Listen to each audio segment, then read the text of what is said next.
Oh, absolutely. Adidev Chattopadhyay, analyst with ICICI Securities, is joining in. He's put out a new note. Adidev, thanks very much. Good to have you here. We all know the reasons. I mean, interest rates are very low, ample liquidity, organized sector jobs are doing pretty well, especially in some sectors.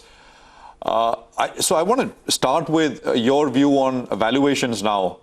How do you think about it? Where stocks are trading at compared to their own respective historical valuation bands? Yeah, good morning. Yeah, so if you look at the valuations, currently, I guess the rally we have seen in stocks so far over the last few months, it mainly, I guess, factors in the current project portfolio of these companies. But however, as we have seen, right, as more confidence comes into the market for builders to launch new projects, and of course, because of the ongoing consolidation in the sector, companies are expected to announce accretion of new land parcels.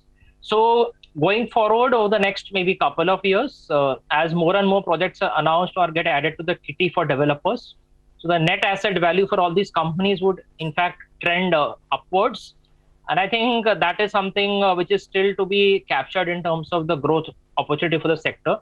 And I think that is where also you see a lot of the sharp rally in the stocks, which is factoring the possibility of these project accretions coming through. Basis the strong response to the launches which we have seen now over the last couple of months.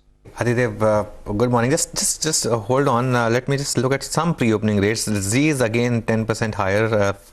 Circuit up. Let's see. Yesterday it was up 30%. Tata Steel is starting 3% higher. Of course, metals should do well today. Bharti is starting 2% higher, and the Nifty is up 94 points. Now, Adidev, what about these Mumbai-based real estate stocks? Because a lot of people say that okay, perhaps there's value in some of the Bangalore-based stocks, or even stocks like DLF, but Oberoi, Lodha, do you think they have run ahead of themselves? Yeah. So if you look at specifically the Mumbai market, right, as you'd appreciate, so within the city and its suburbs, so we are referring to the locations maybe up to Mulund on the eastern side and maybe up to Dahisar on the western. So if you see there is a shortage of land parcels in these localities, means whatever is the historical land bank which most of the developers have, that is what is being currently monetized by everyone. Now, beyond this, if you see the commentary from all these developers, right, and Oberoi, even Lodha, and in fact even Sunteck Realty, so everyone is, I think, getting big time into this society redevelopment projects. So I think that is where the incremental growth for most of these companies would come through. And already we have seen, especially for Lodha, they've already announced, I think, 5 projects within this year only. Four in obviously in Mumbai and 1 in Pune. And Oberoi Realty also has given a stated intent that he's setting up a team to look into more and more society redevelopment projects. So we see, obviously it is still early days, but we expect over the next couple of years quite a few project announcements on that front.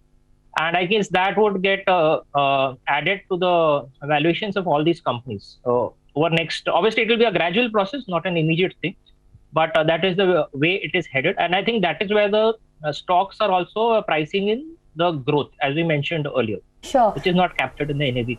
Actually, for a company like Lodha, they also stand to benefit because they have a large ready-to-move-in inventory, right? And we've seen a big surge in sort of ready-to-move-in houses now post the pandemic. Also, the fact that they have very low leverage. So all of this put together, do you think the risk-reward is still favorable for a stock like Macrotech Developers at this 1,000 rupee price? And what would your top picks be? Yeah. So see, specifically on Macrotech, if you see historically, the company has been constrained by high leverage in the India business per se. But what you've seen significantly post the listing also and subsequent to the repayment of the promoter loans also, the debt has come down significantly. So from a peak of 17,000 odd crores in the India business, you are down to almost 12,000 odd crores now. And as per the company own stated guidance, they're looking to go to around 10,000 crores or below within this year itself. So because of the debt coming down by nearly almost 40-45% in this company, that gives them room to grow their business. Means they were not adding much land. It was mostly the historical land they had bought earlier, which they were basically selling. So, and also this incremental land bank addition they are doing through the asset-led JDA model. They are not going outright or binging on land. So it is a very prudent capital, what do you say, allocation and where they are chasing growth over there. So the having lower debt on the balance sheet always helps. And going forward over the next 2-3 years, the stated intent of the company is to be a zero debt company. That is the aspiration.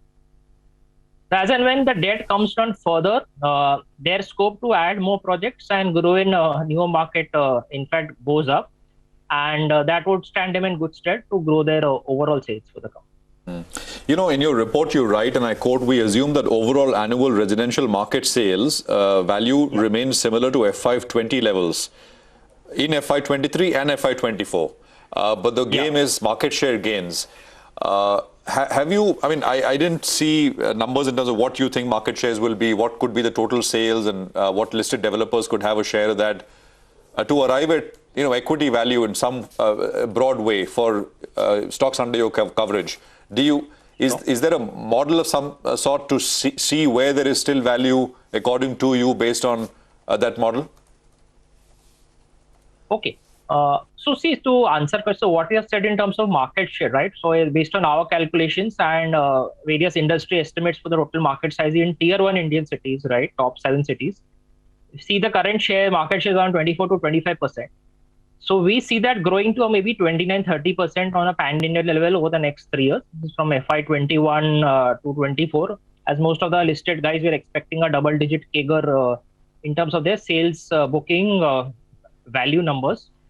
Now, obviously, see, when the markets are doing well, right, real estate markets, there will also obviously a lot of unlisted players and smaller players who would also start launching projects, and they would also obviously compete with these guys.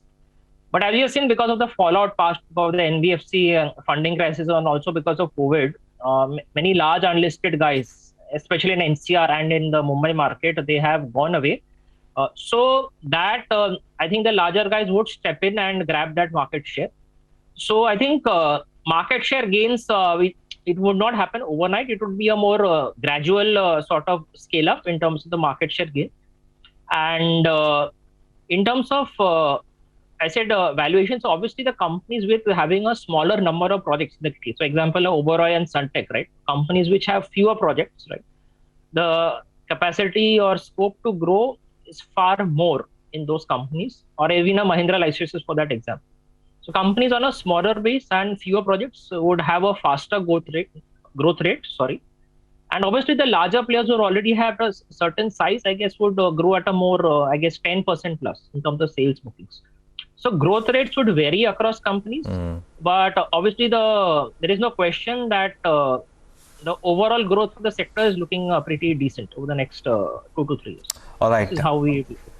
Aditya, we'll leave it there today. Thanks a lot for joining us. Good talking to you. Well, the pre-opening rates are almost about to settle. The Nifty is up